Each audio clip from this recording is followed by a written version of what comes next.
So, Minister, is our education system then gearing towards acing exams? Does that mean our students today are prepared for jobs of the future? Some aspects of qualifications are not entirely a bad thing.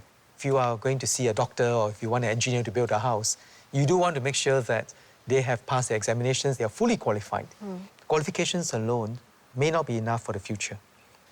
So the key things that will be needed in the future will be first and foremost that interest and passion in what you do so that you can continue learning all your life, continue honing your craft. At the same time, I think we need new skills in terms of analytical thinking and inventive thinking so that we can cope with unexpected and new situations. So for instance, in both IT and polytechnics, we now are going to have very structured internship programs. For our new fifth university, the Singapore Institute of Technology, a lot of it is about practice-based learning.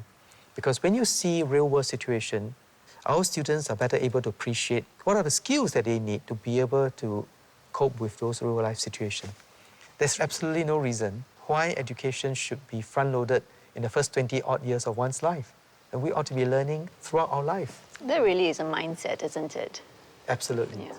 I think on-the-job training is really, really important. I'm not entirely convinced that students today are nimble enough. Yes. Sometimes they are very good in executing things, but they wait for instructions.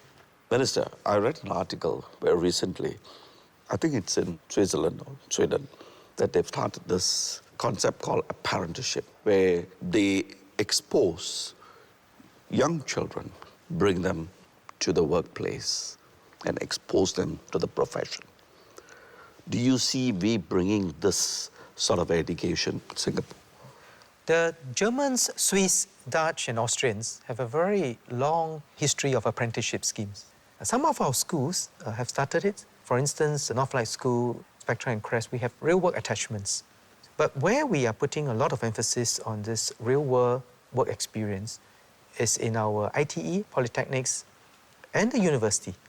In fact, in our fifth university, Singapore Institute of Technology, the program has been structured in such a way that a large part of it is about learning on the job.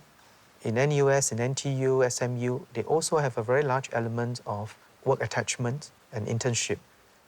Job placements are wonderful because you go into the real world, you see different sort of jobs and Yeah. different roles. When I was in school, I wished there had been some kind of career fair, even at the primary school level, so I know what kind of different occupations are out there. Because when you're young, all you know is teachers, pilot, flight stewardess, That's doctors, and that's it. You know, so you grow up not knowing about the variety out there and what Yes. else you can explore about yourself. Well, Melissa, I think you touched on a very important question. When we spoke earlier on about the variety of jobs that are out there, most students and parents are not aware of it. And we must do more in education and career guidance.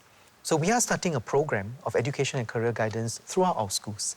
We will have specially trained education and career guidance counselors who will expose students to the variety of jobs out there, and more importantly, to talk to the students to help them determine their strengths, their interests, and some of this exposure could trigger in them a particular interest and they can then pursue it. Can Singaporeans get a good job or can they succeed in life without a university degree? Getting a good job is not just about a qualification. Whatever that qualification may be it a diploma, be it a university degree. We do have now a variety of degrees. Some of fairly high standard, some of more questionable standard. The critical issue is not the paper qualifications per se, it is what that signifies. If you are looking for a doctor, you want to make sure that the doctor is properly qualified and didn't get a qualification from some degree mill, because that means something. It means that the person has acquired a certain level of knowledge and skills.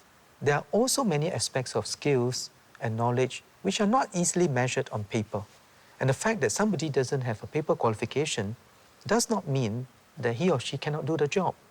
Can I share my own experience? Yes. I got my degree in my late 20s. I was a radio DJ, so I didn't think I needed a degree. But as time went along and other graduates came to join the team, I realized that there was a difference in the way I was being treated, even though I was already assistant manager. So I think there are employers out there who still have that very strong mindset that if I want to promote someone, it will be the person with the degree. It doesn't matter how that other person performed. Maybe times have changed, and I hope they have, but that was the situation for me. That's why I now have a degree. My brother, he left Singapore. Actually, he had only 2 O-levels. He went to US and basically through being a tutor assistant and all sorts of stuff, he's worked through the system and has a separate degree in engineering, in bachelor's, mechanical and systems and electrical engineering in his PhD. Yes. He heads the R&D development of a medical device company. So he's achieved a lot. And he tried to get a job in Singapore, and they asked him for his primary school certificate. For you guys, everyone here, do you think it is important to get a university degree? I would say no. No? As an employer in the past, I give an example of people I hired before. Sometimes I want a poly graduate for a certain kind of task. I find that the poly graduate has got a certain kind of street smartness that I appreciate. And so I want this guy to do this particular technical sales. He's paid as much as a degree engineer, but over time, when they progress, there's this system that does have this difference in the pay increments, and then they realize that, okay, maybe I as a poly graduate is disadvantaged. In university, I think there is an academic rigor, and that's Yes. where peer reviews come in. If I can just share my story about how I did a postgraduate degree, I did a PhD, not because I had to. I found gaps on my teaching practices that I want to engage a certain group of students. And that's when I started going on my own, on a part-time basis in NIE.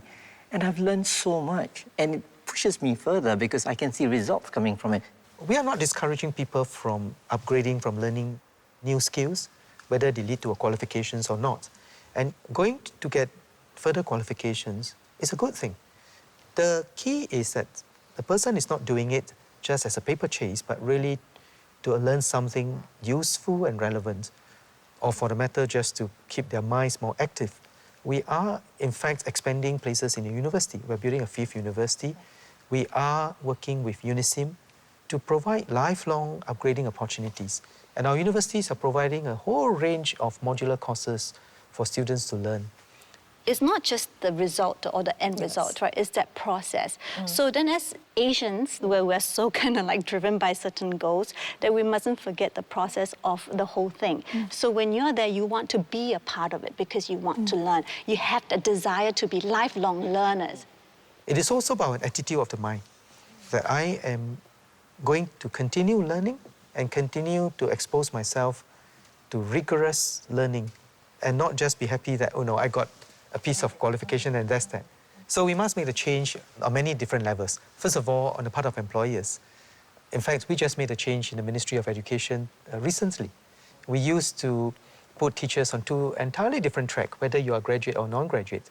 And I visited so many schools, I've interacted with many teachers, and I've seen some wonderful teachers who teach really well even though they didn't have a degree. Because over the years, they have been very serious about their work, they've been honing their craft, and they make great teachers. And if we can help every child develop to his or her fullest potential in the areas that they are great in, we are a better society.